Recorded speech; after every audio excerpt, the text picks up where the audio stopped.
Assembly budget సమావేశాలు రేపు ప్రారంభం కానున్నాయి. ఈ సమావేశాల్లో ఓట్ ఆన్ అకౌంట్ బడ్జెట్ ప్రవేశపెట్టడానికి ప్రభుత్వం కసరత్తు చేసింది. అదేవిధంగా సీఎం రేవంత్ రెడ్డి 2 కొత్త పథకాలను ప్రకటించనున్నారు. ఇక సభకు మాజీ సీఎం కేసీఆర్ హాజరయ్యే అవకాశం ఉండడం, ప్రధానంగా నీటి ప్రాజెక్టుల వివాదం చర్చకు రానుండడంతో అసెంబ్లీ సమావేశాలపై సర్వత్రా ఆసక్తి నెలకొంది.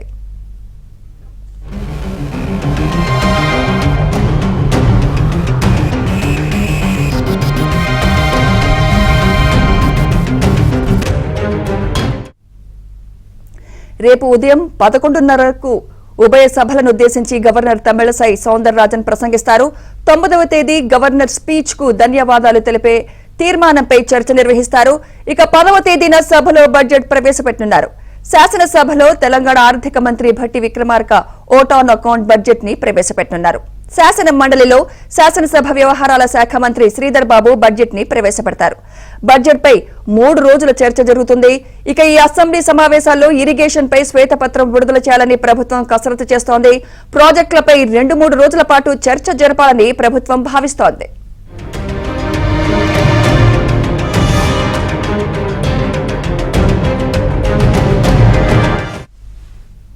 తెలంగాణలో కాంగ్రెస్ ప్రభుత్వం ఏర్పడిన తర్వాత ప్రవేశపెట్టనున్న మొదటి బడ్జెట్ కావడంతో అన్ని వర్గాల ప్రజలు ఆసక్తిగా చూస్తున్నారు.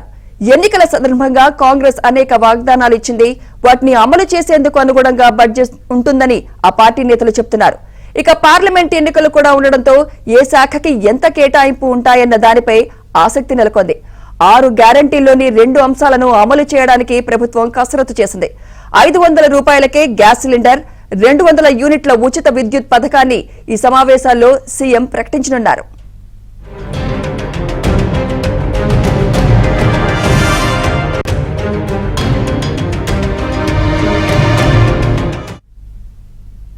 ప్రాజెక్టుల బాధ్యతను కేంద్రానికి అప్పజెప్తూ ప్రభుత్వం నిర్ణయం తీసుకుందని కాంగ్రెస్ పై బీఆర్ఎస్ దాడి చేస్తోంది. తెలంగాణకు నీటి వాటా విషయంలో కేసీఆర్ అన్యాయం చేశారని, ఇరిగేషన్ వ్యవస్థను నాశనం చేశారని కాంగ్రెస్ ప్రభుత్వం కేసీఆర్ పై మాటల యుద్ధం చేస్తోంది. ఇక ఈ సమావేశాల్లో ఈ అంశం హాట్ టాపిక్ గా మారనుంది.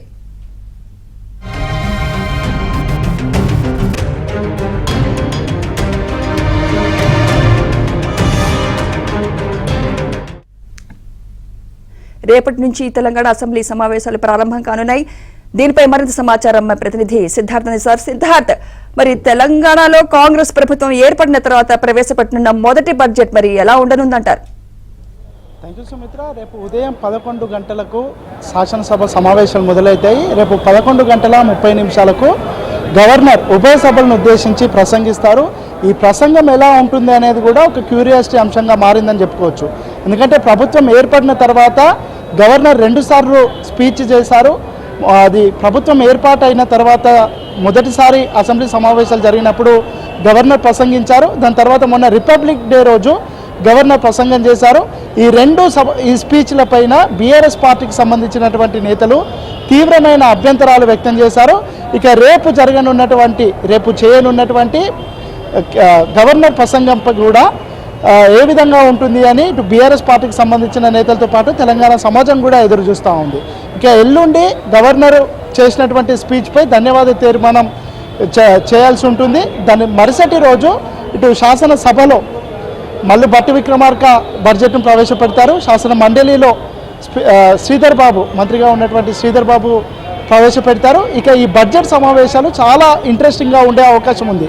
ఎందుకంటే ఎన్నికలకు ముందు జరగనున్నటువంటి బడ్జెట్, ఇటు కేంద్ర ప్రభుత్వం కూడా ఓట్ ఆన్ బడ్జెట్ ప్రవేశపెట్టే నేపథ్యంలో ఇటు రాష్ట్రం కూడా ఓట్ ఆన్ అకౌంట్ బడ్జెట్ ప్రవేశపెట్టనుంది.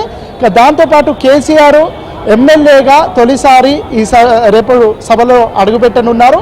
ఇక 2-3 రోజుల నుంచి ఈ నీటికి సంబంధించి, ముఖ్యంగా కేఆర్ఎంబీకి సంబంధించినటువంటి ఇష్యూ పైన 2 పార్టీల మధ్యలో పరస్పర మాటల యుద్ధం కొనసాగుతుంది. ఇది అసెంబ్లీలో కూడా ఇది కంటిన్యూ అయ్యే అవకాశం ఉంది.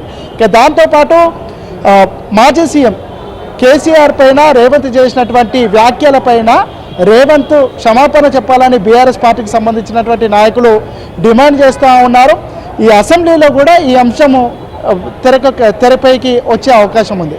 దాంతోపాటుగా ఇటీవలనే తెలంగాణ రాష్ట్ర గీతంగా జయ జయ హే తెలంగాణను డిక్లేర్ చేశారు. తొలిసారిగా తెలంగాణ శాసనసభలో గవర్నర్ స్పీచ్ తర్వాత జాతీయ గీతం ఆలాపన ఉంటుంది. ఈ జాతీయ గీతం తర్వాత తెలంగాణ రాష్ట్రీయ గీతం తొలిసారిగా రేపు అసెంబ్లీలో దీన్ని ఆలాపించనున్నారు. దాని తర్వాత ఈ ఇరిగేషన్కి సంబంధించినటువంటి వైట్ పేపర్ రిలీజ్ చేస్తామని ప్రభుత్వం చెప్తా ఉంది. ఇప్పటికే దీని మీద కసరత్తు చేసింది, వైట్ పేపర్ని ప్రిపేర్ చేసింది, దీన్ని సభలో ప్రవేశపెట్టే అవకాశం ఉంది. దాంతోపాటుగా ఈ బడ్జెట్కి సంబంధించి ఎలాంటి అలొకేషన్స్ వేటికి కేటాయిస్తారు అనేది కూడా ఒక క్యూరియాసిటీ అంశంగానే చెప్పవచ్చు. ఎందుకంటే మొన్నటి వరకు కాంగ్రెస్ పార్టీ అధికారంలోకి వస్తే ఏమేమి చేస్తాము, 6 గ్యారంటీ స్కీమ్లను 100 రోజుల్లో అమలు చేస్తామని చెప్పారు. ఇప్పటికే 50 రోజులు కంప్లీట్ అయిపోయింది. ఇంకా 50 రోజులే ఉన్నటువంటి నేపథ్యంలో ఏ అంశానికి ఎంతవరకు కేటాయింపులు చేస్తారు అనేది కూడా ఒక క్యూరియాసిటీ అంశంగా తెలంగాణ ప్రజలు ఎదురు చూస్తున్నారు. దాంతోపాటుగా ఇటు బీఆర్ఎస్ పార్టీకి సంబంధించినటువంటి నేతలు ప్రభుత్వం హామీలు ఇచ్చింది కానీ వీటిని ఇంప్లిమెంటేషన్ చేయట్లేదు అని విమర్శిస్తున్నటువంటి నేపథ్యంలో ఏ అంశానికి ఎంత బడ్జెట్ ఇస్తుంది అనేది కూడా తెలంగాణ ప్రజలు ఒక క్యూరియాసిటీ అంశంగా చూస్తున్నారు. దాంతోపాటు సీఎం ఈ అసెంబ్లీ సమావేశంలో మరో 2 స్కీమ్లను ప్రవేశపెడతారు, దీనికి సంబంధించి ఇంప్లిమెంటేషన్ చేస్తారు అని చెప్తున్నటువంటి నేపథ్యంలో వీటికి బడ్జెట్ కేటాయింపులు కూడా చేస్తారు. ఇక దాంతోపాటు టీఎస్పీఎస్సికి సంబంధించి 2 లక్షల ఉద్యోగాలకు భర్తీకి సంబంధించి కాంగ్రెస్ వాగ్దానం చేసింది. ఇప్పటికే దీనికి గ్రూప్ 1 నోటిఫికేషన్కు అదనంగా మరికొన్ని పోస్టులు క్రియేట్ చేస్తూ ఒక నోటిఫికేషన్ ఇచ్చారు. దీనికి సంబంధించిన క్లారిటీ కూడా ఇస్తారు. ఇక మొత్తానికి బయట జరుగుతున్నటువంటి విషయాలు ఏవైతే చర్చకు వస్తున్నాయో దీనికి అసెంబ్లీ సాక్షిగా ఇటు ప్రభుత్వం తన వాదనలు వినిపించనుంది. ముఖ్యంగా ప్రాజెక్టులన్నీ కేంద్రానికి అప్పగిస్తూ నిర్ణయం తీసుకున్నారని ఇటు ప్రభుత్వం బీఆర్ఎస్ ప్రభుత్వం మీద దాడి చేస్తున్నటువంటి నేపథ్యంలో ఈ అంశం ఒక 3-4 రోజులు చర్చకు వచ్చే అవకాశం ఉంది. మొత్తానికి ఒక వారానికి పైగా ఈసారి బడ్జెట్ సమావేశాలు కొనసాగే అవకాశం ఉంది. ఎక్కువ రోజులు బడ్జెట్ సమావేశాలు కొనసాగిద్దామని ప్రభుత్వం భావించినా ఇటు ఎన్నికల నోటిఫికేషన్ వస్తున్నటువంటి నేపథ్యంలో ఇవి వారానికి మించి ఉండకపోవచ్చనే చర్చ నడుస్తోంది. సో మొత్తానికైతే ఈ ఇరిగేషన్ శాఖ మీద దాంతోపాటు ఈ ప్రాజెక్టుల కేటాయింపు పైన 2 రోజుల పాటు కంటిన్యూగా చర్చించడానికి కూడా మేము సిద్ధమని ప్రభుత్వం చెప్పింది. సో మొత్తానికైతే ఒక హాట్గా ఈ సమావేశాలు కొనసాగే అవకాశం ఉంది. రైట్.